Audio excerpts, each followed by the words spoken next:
Hello friends, welcome to everyday Bible reading programme. ఈరోజు మనం కీర్తనలు 11 అధ్యాయం చదువుకుందాం. ఈ అధ్యాయంలో మొత్తం 7 వచనాలు ఉన్నాయి. ఆ 7 వచనాలు ఇప్పుడు మనం చదువుదాం. యెహోవా శరణుజొచ్చి ఉన్నాను, పక్షి వలె నీ కొండకు పారిపొమ్ము అని మీరు నాతో చెప్పుట ఎలా?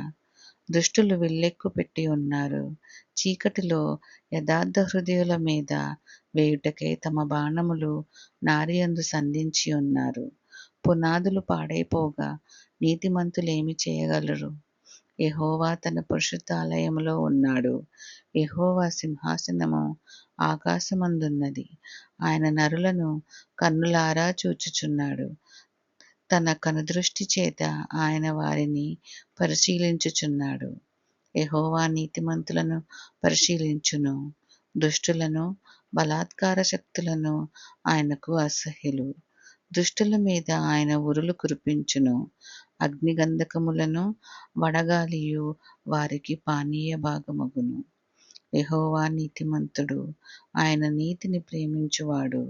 యథార్థవంతులు ఆయన ముఖదర్శనము చేసెదరు. ఆమేన్. మన మంచి దేవుడు ఈ బైబిల్ రీడింగ్ని దీవించుగాక. Thank you friends for joining me in this everyday Bible reading program. ఈ బైబిల్ రీడింగ్ మీకు దీవెనకరంగా ఉందని నేను తలస్తున్నాను.